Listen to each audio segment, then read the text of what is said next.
Salut tout le monde, James Kao Studio Sushi. Aujourd'hui on va parler d'un clip qui est sorti il y a 2 semaines et on va essayer de comprendre comment il a été réalisé. Ce clip c'est une publicité Apple pour le produit HomePod qui a été réalisé par Spike Jonze. Allez go.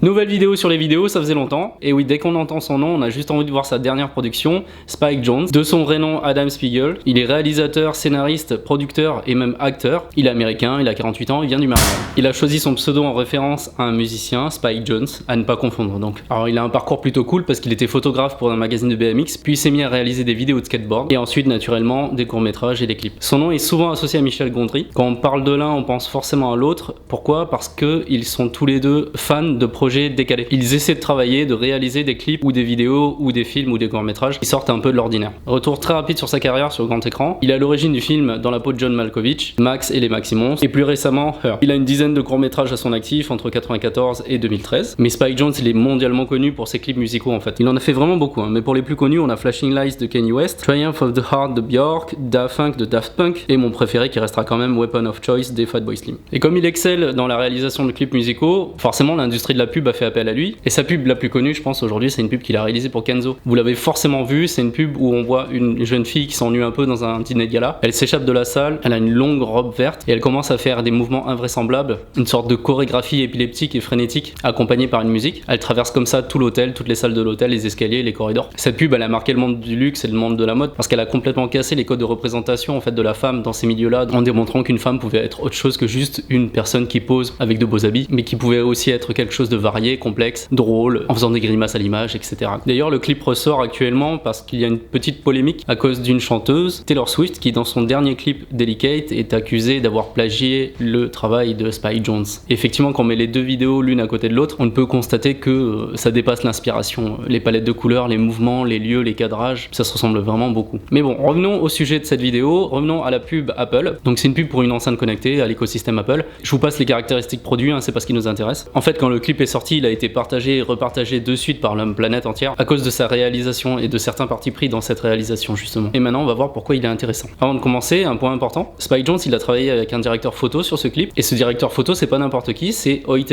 van Hoytema. J'ai déjà parlé de lui dans ma vidéo sur Dunkerque, le film oscarisé. C'est un directeur photo qui a vraiment beaucoup de talent, il a travaillé notamment sur le film Interstellar. Donc voilà, c'était sûr, l'association de ces deux talents allait donner vraiment un super résultat. Allez, on va regarder ce clip. Le clip démarre tranquillement, une scène classique dans le métro new-yorkais je pense. Scène de marche face caméra, sous la pluie, bruit de rue fin de journée. Puis un ascenseur blindé, personne se pousse, elle galère à sortir. Ouverture de porte, elle rentre chez elle, il fait noir, elle allume la lumière. Voilà, on a le cadre, on a le contexte. Métro, boulot, dodo, la vie est chiante, elle déprime, bon bref, c'est la merde. Je vous le dis maintenant mais on le note pour plus tard. Dès le début de la vidéo, à partir du moment où elle rentre dans son appartement, il y a le début d'un pattern qui se dessine. Ce pattern, ce sont des lignes. Première ligne dans un tableau, sur un tapis, sur les coussins, sur les moulures. Là elle est chez elle et comme pour un produit Google ou Alexa, elle parle à son Apple HomePod et elle lance une musique. FKA Twigs. Là le pattern continue, on voit des lignes se dessiner de plus en plus sur les moulures, les plaintes, à nouveau les coussins. Bon et là c'est un peu le point charnière du montage, le point charnière de la vidéo. Les scènes sont un peu longues, la musique commence, on sait pas trop ce qui va se passer, on sait pas trop ce qu'on regarde. Ce propos même il est illustré parce qu'elle regarde ses glaçons dans son verre. Enfin, quand on en est arrivé à faire ça, c'est vraiment qu'on se fait chier. Et c'est à 1 minute 10 que tout commence. En tout cas, que ce qui rend ce clip très particulier commence. Ils ont voulu mélanger des techniques de trucage, d'effets spéciaux vidéo, à des techniques de plateau studio. Et pratiquement tout est basé là-dessus, sur un seul effet. C'est un effet qu'on peut facilement réaliser sur Photoshop. Prenez une image, vous prenez une ligne de pixels et vous l'étirez, vous l'extrudez. Et ça donne un effet, pas de glitch, mais un effet d'extrusion d'image. Et ils l'ont appliqué à des objets, ils l'ont appliqué au décor. Et je pense qu'entre l'écriture du scénario, la réflexion, le brainstorming, c'est vraiment beaucoup d'heures à se demander comment faire. Donc là, ça commence. L'actrice fait un mouvement avec sa main et elle voit que la table s'étire. Tout ce qui va jamais arriver chez vous. Votre table a une certaine taille et là dans le clip il y a une sorte de magie où la table s'étire et s'étend avec le mouvement de la main de l'actrice. Donc elle se rend compte de ça et elle se met à danser et à demander à la table de s'étirer encore plus et encore plus. Et là on a capté toute l'attention du spectateur. Bon ok, si elle est capable de faire ça avec juste la table de salon, qu'est-ce qui va se passer dans tout l'appartement? Donc là elle continue de danser et on a le premier mind blown. Elle fait un pas de danse et on a carrément le mur, le fond de son appartement, celui qui donne sur la rue, qui s'étire. On a son appartement qui s'agrandit et on peut voir dans le fond, on peut voir sur le mur ces fameuses lignes, ce fameux effet de pixel stretching. Et c'est ça qui est hyper intéressant dans la réalisation, c'est que là, particulièrement pour cette scène, je pense qu'ils ont vraiment étiré la moitié du salon. Ils l'ont fabriqué, ils ont avec un système de rails, ils ont créé un appartement qui peut s'agrandir et ils ont volontairement creusé le mur pour donner cet effet de pixel stretching. Après, elle continue de danser, la caméra la suit, elle parle au mur et là, ça continue. Et du coup, l'effet ici, il est renforcé. Ils ont découpé le mur à un niveau où il y a des photographies sur le mur, à un niveau où il y a des couleurs sur le mur. Et ça crée ce fameux pattern dont je vous parlais en début de vidéo. Comme il n'y a toujours pas de making of de ce clip,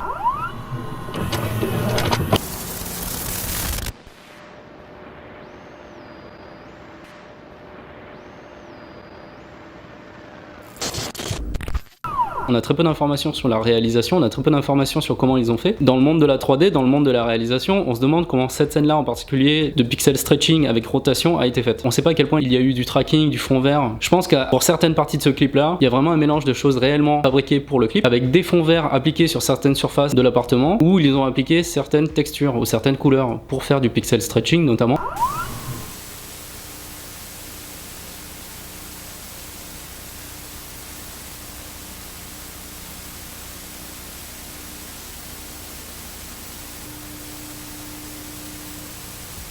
Bon là l'actrice continue de danser et l'appartement a complètement changé de forme, il s'est agrandi, il a une rotation à 90 degrés. Si on regarde un peu le sol de plus près, on peut voir que je pense que tout n'était pas disponible sur le plateau. Là à ce niveau-là, il y a un peu de post-prod vidéo. Elle fait genre, elle pousse la bibliothèque, elle se déplace d'1 mètre sur le côté, toujours avec ce qui fait la signature de ce clip. Pour ce moment-là du clip, je pense que tout est réel.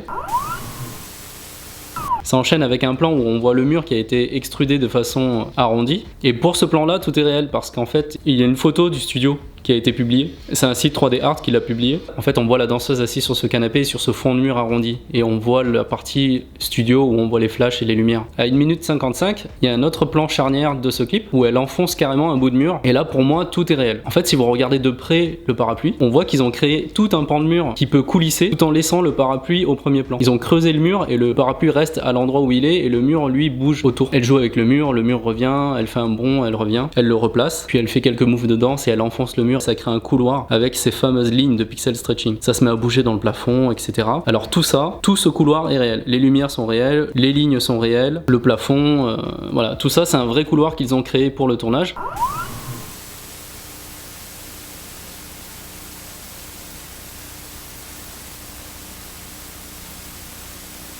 C'est toujours le même site 3D Art qui a eu un bout de vidéo où on voit ce mur là en studio, on voit le setup. Donc ils l'ont créé pour pouvoir faire cette scène là. Par contre, si vous regardez dans le fond, on peut voir l'appartement et de l'autre côté un mur. Je pense que là ils ont mis du fond vert et ils se sont amusés à incruster en fait l'appartement qui a été modifié. Mais cet appartement là ils l'ont pas en vrai, l'appartement complètement modifié et surtout le bout de mur qui a été extrudé en rotation. C'est pour ça que je vous parle de mélange de techniques VFX avec du fond vert, du studio, des éléments réalistes, des éléments de décor réel qui ont été complètement modifiés pour faire croire qu'ils ont été étirés avec un logiciel. Bon voilà, c'est la phase clé du clip, elle danse, elle danse. À 2 minutes 30, ils ont donné un joli effet pour que le fond se sépare. Donc là, ils ont tout fabriqué, je pense. Il y a un petit effet cubique, un petit effet désassemblage qui est très joli. Ça laisse apparaître un miroir où elle se voit. Et là, je pense qu'on est en plein dans la VFX parce que on a le miroir qui bouge, on a un plan caméra. Elle fait un gros pinch géant, donc le pinch, vous savez, c'est le mouvement qu'on fait sur l'iPhone pour agrandir les images. Elle agrandit le miroir, donc les éléments de mur, eux, sont réels. Mais ce qui est affiché dans le miroir, pour moi, c'est du trucage. Pour une simple première bonne raison, c'est qu'on voit pas du tout la caméra dans le reflet. C'est encore une charnière dans le clip, on se rend compte que son reflet, ce n'est pas vraiment elle. Déjà, les mouvements sont pas exactement en miroir, on peut le voir avec sa main. Elle danse.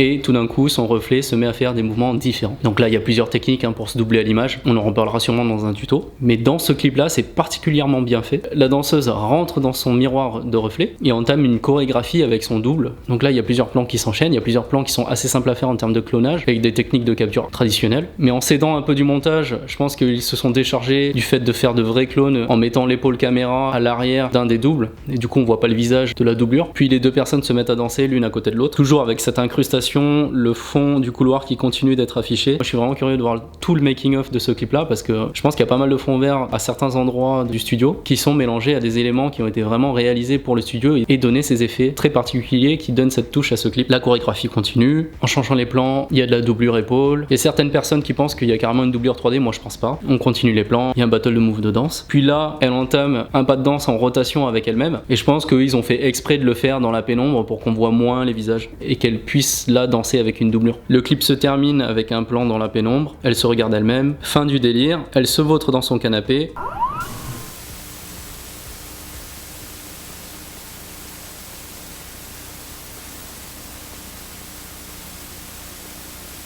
Et là, vous le voyez, il y a une transition de lumière. On passe de la lumière spot unique sur une scène noire à la lumière qu'il y avait sur le plateau d'origine.